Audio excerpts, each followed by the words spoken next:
mostly. It's kind of covered. You can move a little further.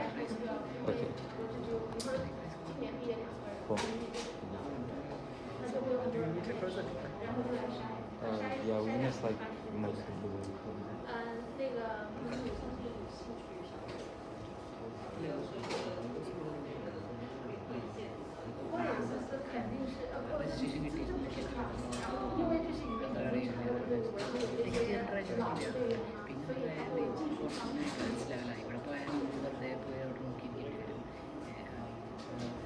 Okay. Hello everyone, my name is Nathan. I'm part of FTC team 11138 Robo Eclipse. Thank you so much for coming to our first kind of like workshop, I guess, seminar. And today, this session will be focusing on First Tech Challenge and First Robotics Competition. We are going to be taking photographs and recording it. So I guess if you're uncomfortable with that, that is your chance to leave. We will also send out our PowerPoint and some notes so that you don't need to worry about spending your time like taking notes or anything like that. So a quick agenda. First, we're going to talk about who we are as a team, what FIRST is overall, then into the specifics of FTC and FRC, and we go into detail about things like the schedule, the season's game, some examples so you can see what being a part of FIRST will look like. And then we will have questions and answers, and some of you might have noticed we also brought in one of our robots so you can try playing around with that. And then at the very end, we do have business cards. If you have any other questions, feel free to contact us at any point. So who are we? We are a First Tech Challenge team, as I mentioned. This program is specifically for grades 7 to 12, and we're based in Bellevue, Washington, with students from grades 8 to 12. From a bunch of different school districts, including Lake Washington School District, Bellevue School District, and so on. Our team was established in 2016, and we have a total of 10 members. We are the 2 times Washington State winning Alliance captain, so we won at state twice, and we qualified for Worlds 3 times. So what is FIRST? Why are you all gathered here today? FIRST is an acronym, and it stands for Inspiration and Recognition of Science and Technology. And there's a few key terms or kind of values that FIRST has. The first one is gracious professionalism, which is doing things that encourage high quality work while emphasizing the value of others and respecting individuals and the community. And the second one is cooperation, which is displaying unqualified kindness and respect in the face of fierce competition. So FIRST really emphasizes these core values. Even though it is a competition between a bunch of robots, you also want to make sure you're having fun, you're learning, so it's not just a competition. If you want some more information about FIRST itself, you can visit the firstinspires.org website. Okay. So the first program we're going to talk about is First Tech Challenge, and that's the one that my team participates in. And there's a video put together by FIRST about what First Tech Challenge is. First Tech Challenge challenges kids ages 12 to 18 to program, design, build, and compete with robots. First Tech Challenge is one of 3 engaging FIRST programs. Every year they release a new challenge. Once you get the challenge, you figure out your game plan.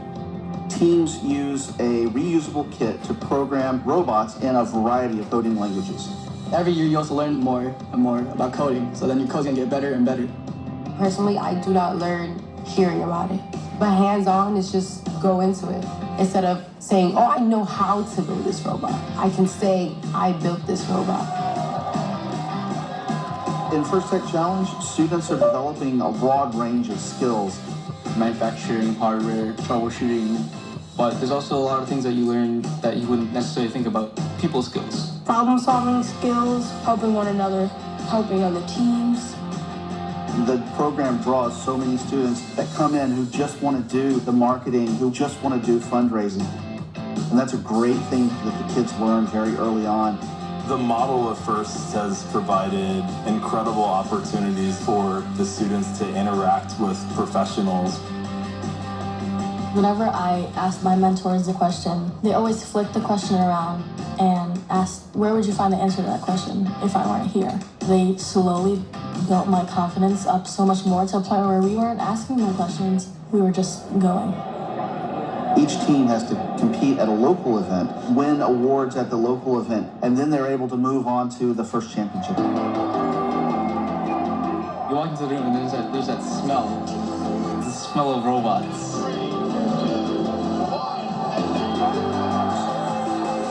There's different languages.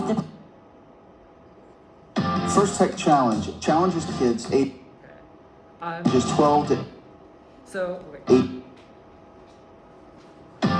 So that's a brief introduction of what First Tech Challenge is.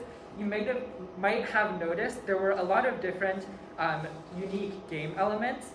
Each year there is a different game, a different challenge, and you will have to build a robot that can do certain tasks, and each year it's different. So what is this season's game? Here is the kickoff animation, so you can have an idea of what you might be expected to build a robot that can do.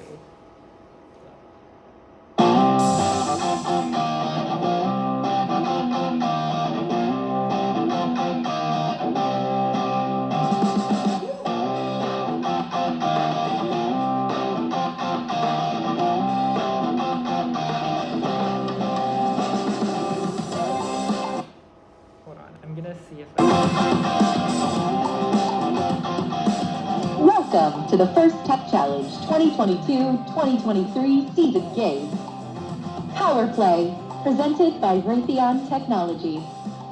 A team consists of up to 2 driver operators, a human player, a coach, and a robot. Each match is played with 4 randomly selected teams, 2 per alliance. But each alliance is only allowed 1 human player. Your opponent for one match may be your partner for another. Robots must be built from materials specified in the game manual and fit within an 18-inch sizing tool, but may expand after the match begins. The game element is a 4-inch diameter by 5-inch tall plastic cone. There are 60 cones, 30 red and 30 blue.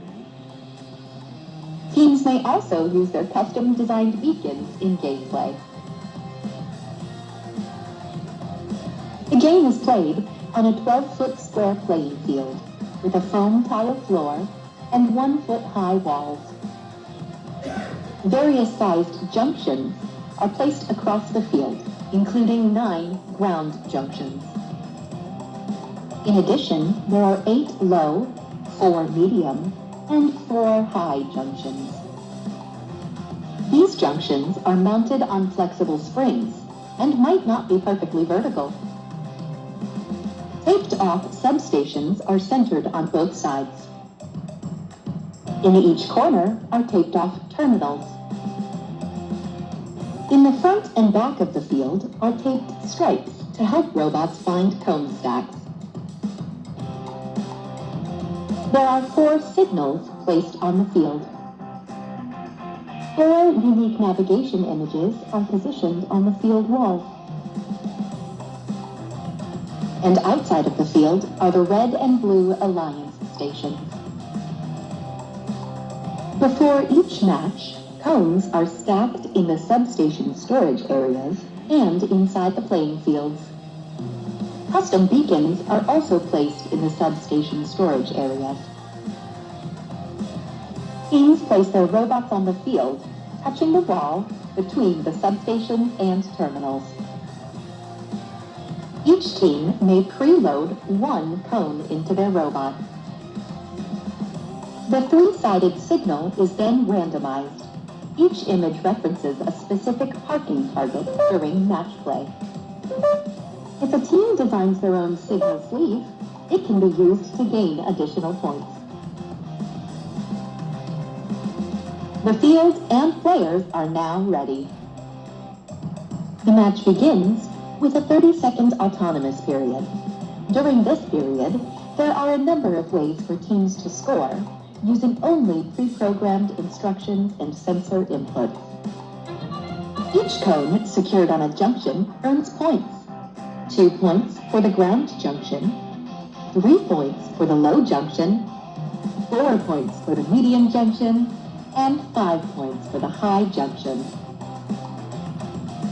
A robot parked in their Alliance substation or terminal earns 2 points. If a robot's sensors correctly read the randomized signal, it can park in the corresponding signal zone to earn 10 points. However, parking in the proper signal zone shown by a custom signal sleeve will earn 20 points. Following the autonomous period is the 2-minute driver-controlled period. During this period, human players may introduce new cones into the substations. Each cone that is placed in its matching color terminal earns 1 point. Securing cones in junctions earns the same points as during the autonomous period. 2 points for the ground junction, 3 points for the low, 4 points for medium, and 5 points for the high junction. The last 30 seconds. Okay, so I'll stop it a little bit early, but this kind of gives you a preview of what you might be expected to build and what you need to program. Some things you might have heard are like the robot can correctly detect a image on one of these signals. So there's a lot of different aspects to First Tech Challenge and things that you might have to do research on if you don't have the experience beforehand. So that gives you a brief preview. So what does a regular season schedule look like? And around May, the registration opens and you have all the way, and you have some time to form a team and get your team registered for FTC. The preseason happens around May to August, and September is when the video that you just saw comes out. So in September is the kickoff, and that's when you are released to the challenges that your robot will have to build. And after that is basically when you get together with your team and start brainstorming what you need to do. So building and practicing happens from September to January, and between then, as you might have noticed, in the blue is qualifying season. So there are going to be tournaments, so there's like league, interleague, state, and world. All of those happen between October to February-ish. And then state and regional champions is usually around December to March. This year, state is in December next week, or no, it's not. January, yes. And then world always happens in April. So this is just a general timeline. There is quite some time for you to build your robot and practice before you actually have to go to a competition. This year specifically, the kickoff was September 10th, but it varies each year. So what are the basic requirements to form a team? For First Tech Challenge, the age range is 12 to 18. It can be mixed age and gender. You don't have to form a completely homogeneous team. And they don't have to be from one class, organization, or school. My team has, as we mentioned earlier, students from a bunch of different school districts. And we also have some people from middle school, some people from high school. So it entirely depends on who you want to group with. And most commonly is a bunch of group of friends who come together and form a team. So if you have a bunch of friends who are interested in building robots, that's the easiest way you can form a team with some of your close friends. The number of team members, I think the absolute minimum you can have is 3 team members, and max goes up to 15. And you want at least 2 adult coaches. Coaches don't have to be professionals. They don't even have to have experience in STEM. However, having experience in STEM is beneficial. But anyone can be a coach as long as they are committed to helping the team and willing to spend time at meetings.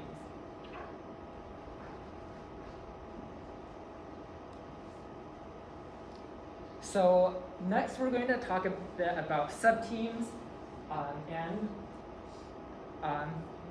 Atomic Robotics, one of our teams that we have partnered with, created a video to help explain what these are. 3, 2, 1.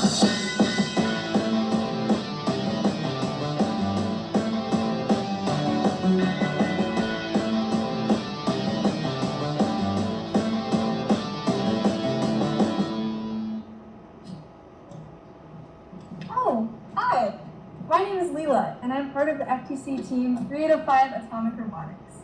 Our team is based out of Edmonds, Washington, and we currently have 17 members, 4 rookies and 13 veteran members. We were founded in 2009 and have since participated in 14 FTC seasons. Let's take a look. Our business outreach team deals with the human side of robotics. We host fundraising events to raise money for our team, reach out to sponsors, and host and plan outreach events with various other teams, STEM professionals, and organizations. The programming team is responsible for giving the robot instructions. We always use 2 types of programs during a competition. A teleyacht program lets a driver control the robot using a video game controller, while an autonomous program tells the robot how to perform tasks all by itself. Once finished, we always spend 2 weeks testing our programs to make sure they're reliable. The build team deals with everything mechanical, such as assembling, testing, and prototyping our robots. We use a CAD software called Onshape to design different mechanisms and assemblies, which we then build, test, and improve to create our competition robots. Thanks everyone for watching. Bye!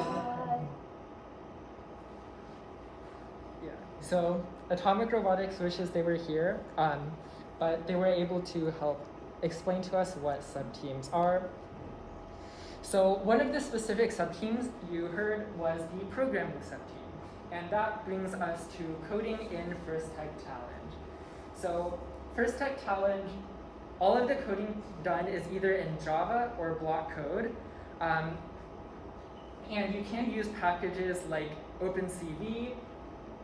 Some sensors that you might expect to use in the competition could include gyro sensors, distance sensors, color sensors, touch sensors, or odometry sensors and encoders.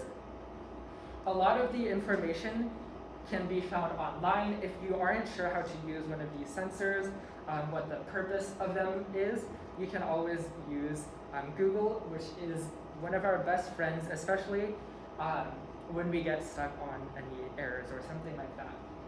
So Google is a great resource, but this is just a general preview of what you might expect to see in a season.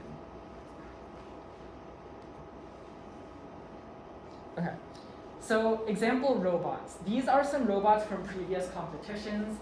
Some of them have different game elements. As you can see in the top middle one, the element were rings. Whereas the one on the right has 2 game elements, the white balls and the yellow cubes. As you might have noticed, there's some common themes between each of the robots. Even though they have different game elements, some of these subsystems you build might be similar. For example, this one in the middle on the bottom and the one on the right, both of them have slides, which indicates that you're likely going to need to extend part of your robot to reach higher places or just get it farther out.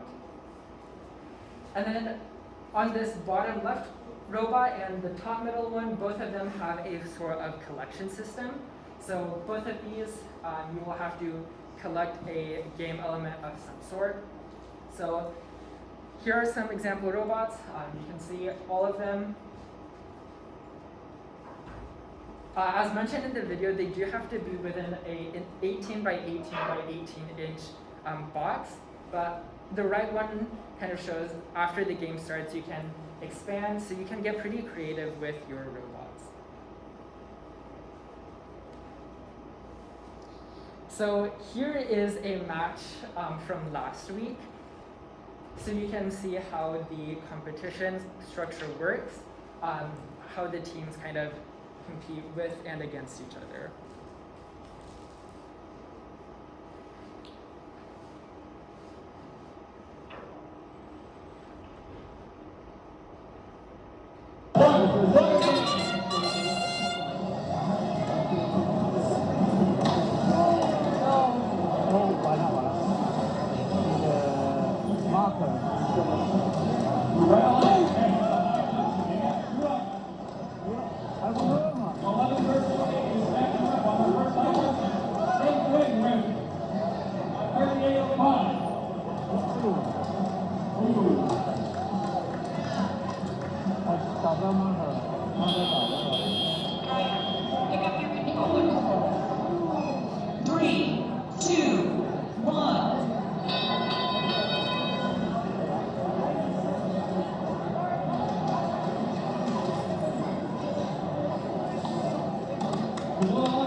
So I'll stop it a little bit early. This is on our YouTube channel, so if you do want to watch the full video, you can subscribe or look up our YouTube channel. I think it's also on our business card, so on your way out you can grab one of those and give us a subscribe if you want to watch some more videos like these. So this one we were partnered with Atomic Robotics, and as you might have noticed, kind of like in the video, the first 30 seconds, all of the drivers weren't picking up the controllers. All of that was pre-programmed, so you do need to have a part where the robot is entirely pre-programmed. You can't interfere with that at all. And then the 2 minutes after that, you do control your robot, and you do need some strategizing with other teams, creating a plan beforehand so that when the time comes, you are prepared to work with your alliance.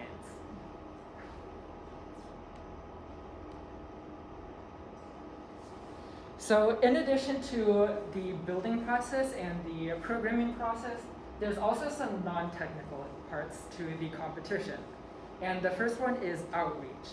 Outreach is where you spread STEM and FIRST to the community, kind of like what we're doing right now.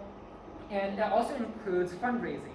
So in order to register your team and to get all the kits and parts to build your robot, they do cost money. So in order to make sure you don't spend all of that money out of your pocket, you can do team fundraising events to get some funds for your competition. It also allows you to create networks with other teams. That allows you to help each other out if you have questions or do things like drive practice. And it's also necessary for judging and the engineering portfolio, which brings us to the second part of non-technical things, which is the engineering portfolio. And this is just a documentation of your team's journey. So since you started in around May when your team was first gathered, to kick off to each of the competitions, you get a chance to share your design iterations, your software features, outreach events, anything that kind of makes your team special and stand out. And this is important because it can help you win awards. It tells the judges why your team is different from other teams. And when you do win awards, you also get a chance to advance to the next competition. So that could be advancing from interleague to state or state to worlds. So going back to some of the technical things, here are some extra research topics which are pretty common in a FTC season. That would include things like CAD, computer-aided design, CAM, computer-aided manufacturing, odometry wheels, linear slides, linkages, Roadrunner, GoBuilda, Rev, Octobotics, and AndyMark. So the bottom one, GoBuilda, Rev, Octobotics, AndyMark, those are usually where you can get your kits and parts from. The rest are more, some of them are technical, some of them are a little bit on the software side. Like Roadrunner is more on the software side, and CAD would be a mix between, I guess, software and hardware is how I like to think about it. But here's a list of extra topics if you want to do some more research about them. Okay. So that basically wraps it up for First Tech Challenge. If you have questions, we do have a question period after this. Next, we're going to talk about First Robotics Competition, which is the kind of level after First Tech Challenge. And the grade range for this is high school, so 9th to 12th grade. So here is a video by First about what First Robotics Competition is. First Robotics Competition is one of 3 engaging FIRST programs. First Robotics Competition is a robotics competition for high school age students where they self-design and construct semi-autonomous competitive machines. Manufacturing the robot, working with metal, working with wood, prototyping, electronics for soldering. You're learning together and then you go to competitions where you get to see what you worked hard on. There's no blueprint. We get a few rules and guidelines to follow, and then it's up to the students to find something that works. There's nothing better than just seeing your robot on the field playing for the first time. They're all there like, is it gonna work? Is it gonna work? None of it works. It's the best feeling ever. We have mentors that are actually in the field that can tell you, oh, this is why this works, and this is the science behind it. And you're like, oh wow, that makes so much sense. They do a great job, not just about STEM, but about life. You know, how to go through college, how to go through, you know, a tough, physics class. At face value, First Robotics Competition is a robot competition, but at the end of the day, it's so much more than that. People ask me like, oh, you build robots? I said, no, we're really running a business and all the things that go along with that. We deal with a lot of marketing, social media, problem solving, working in groups. And learning how to communicate with people, how to reach out to local businesses. So we kind of have robotics as the starting point, but we branch out to different areas and expand. So the ultimate goal every year is always to get to the first championship. The first championship is basically like the Olympic for robots. There's hundreds of teams from all over the world there, and you get to see some of the best teams that exist. It's very competitive, but you're friends with the people that you're going against. It's like a sport, but in its own way, it's better than a sport. Being part of First, it's really changed my life and, how I think about myself, how I think about others. Participating in First actually taught me that I'm capable of doing anything that I set my mind to. First has really inspired me to give back in my old elementary school. I'm trying to help their robotics program that just started this year. I want those kids to have the opportunity to learn about STEM. There are scholarships for colleges, universities, as well as technical programs. It also looks really good on the actual application to be on First. First does a really great job trying to open programs to make sure that you can actually accomplish anything in STEM, no matter where you're from, your background, your language, or anything like that. I really do consider myself part of the STEM community, and I couldn't be more prouder to say that. My favorite thing about FIRST is how powerful of a program it is. I think it's pretty cool that the whole community can actually come together and find something in common. First is the future. First is accomplishment. First is passion. First is inspiring. First is changing my story.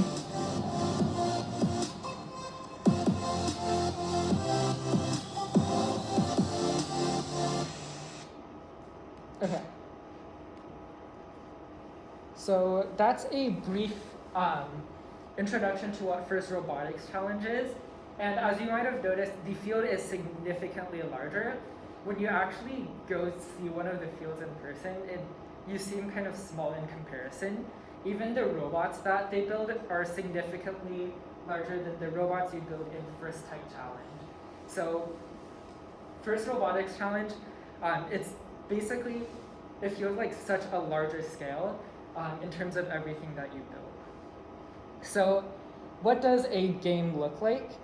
But FIRST Robotics Challenge, the kickoff is a lot later. It's in January, so we don't actually know this year's game yet. So here's a previous year's, or a teaser for the season.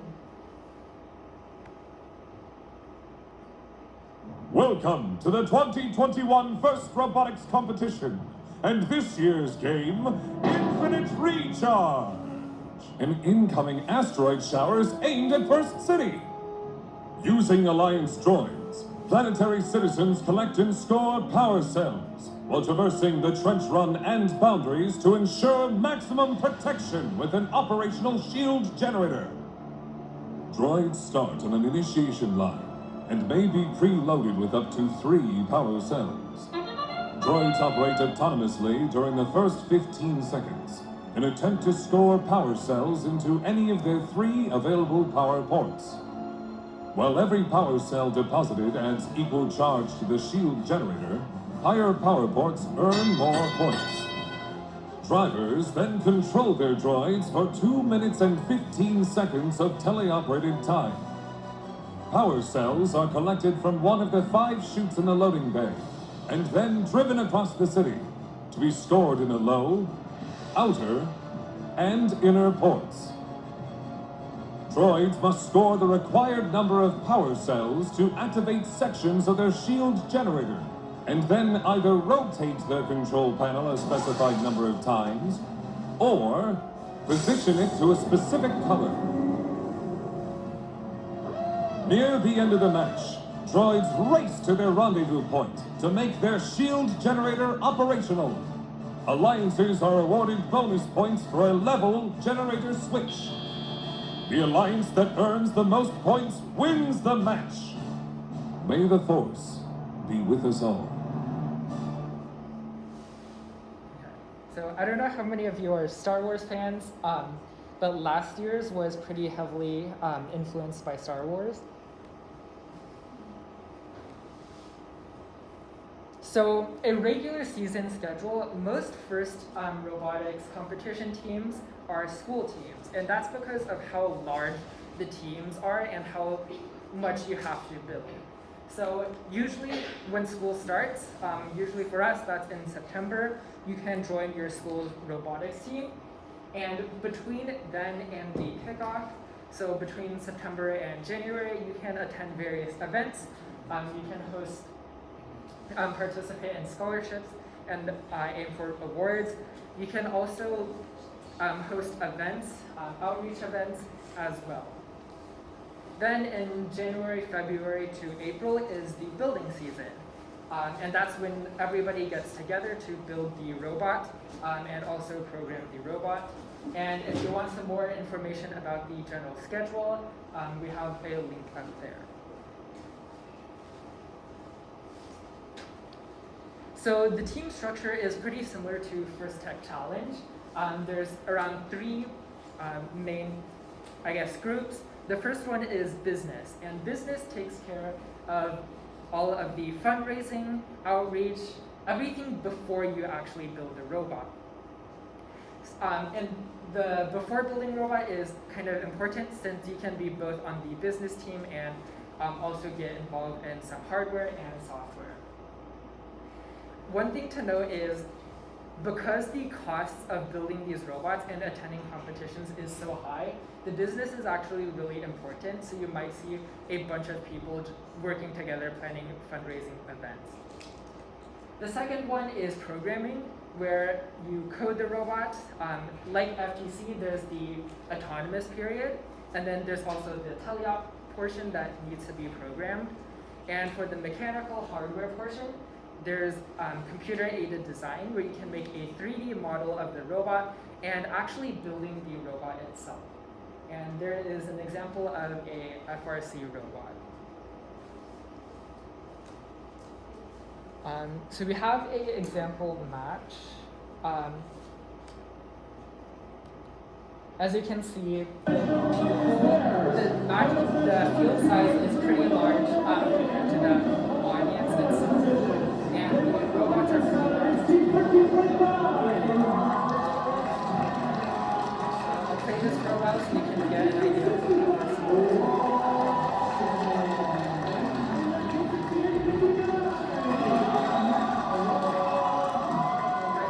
Introducing the teams. After they get introduced to you.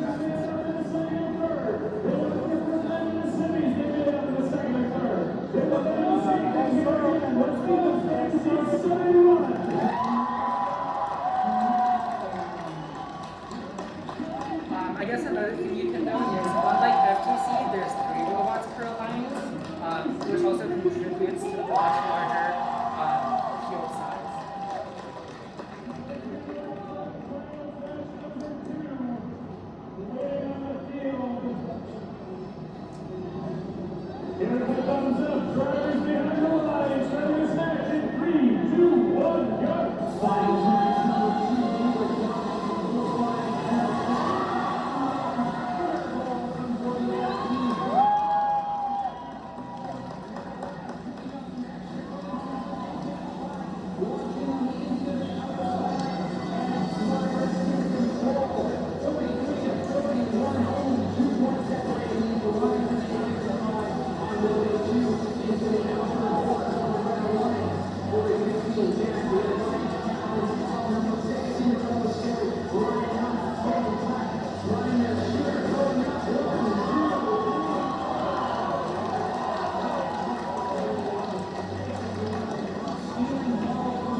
Okay, so that's an example match. As you can see, the audience can get pretty lively and cheerful, especially when it gets to like semifinals and finals.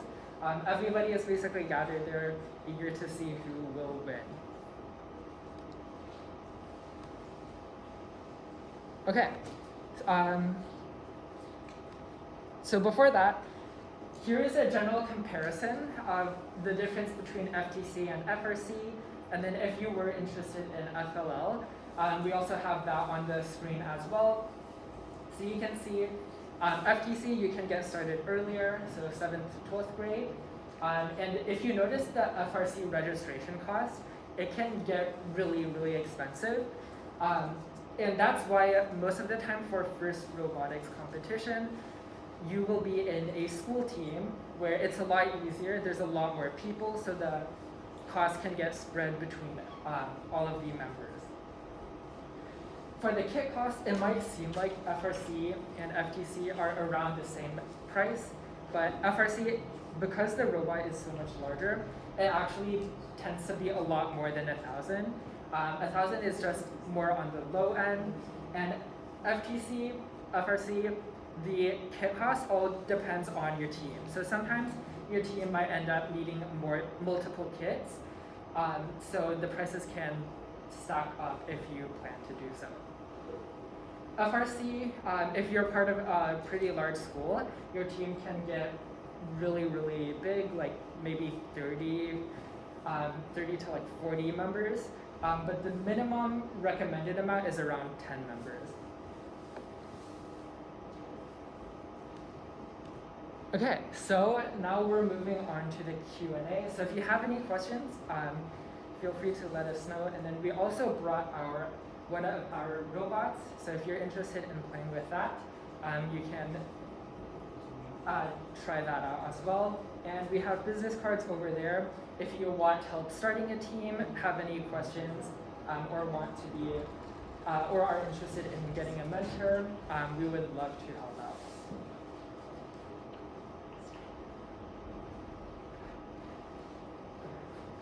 I guess if you have questions, you can just shout them out. Yeah.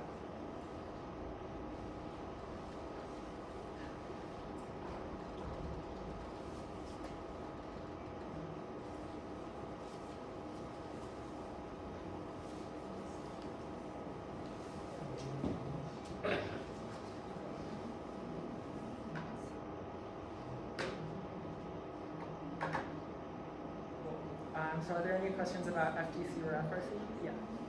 When is like a public showing like of these? Can we go for these events like FRC? Yeah. So like if you want to go in person and see them, basically. Yeah. Yes. So you can. Yeah. If you go to the previous slide, all those FLL price lists.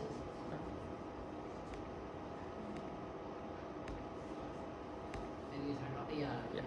So when can we go and watch maybe the FLL challenge maybe, right? Almost $550. Yeah. So I think for FLL, if you want to watch an in-person one, you can look on the first website. They have a schedule, so you can see what the specific competitions are. I think it depends on each competition differs on the rules of if you can just walk in.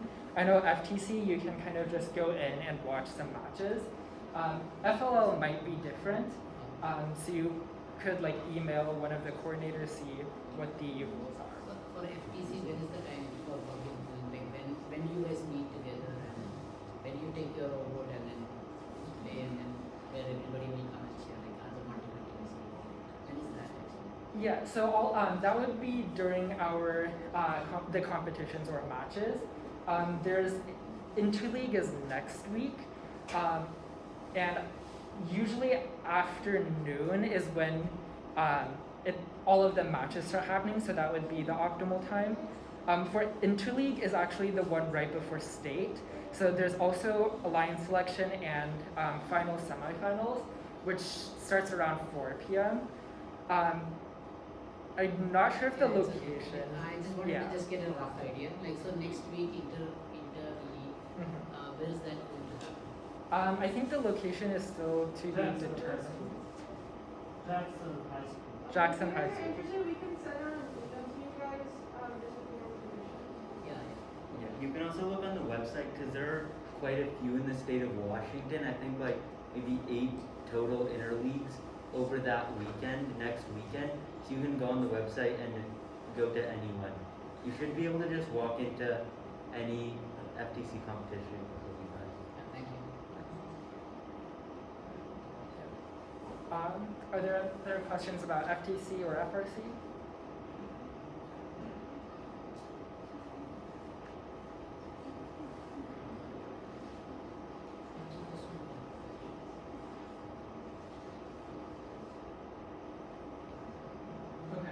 If there's no other questions, we'll get the demo robot set up so you have a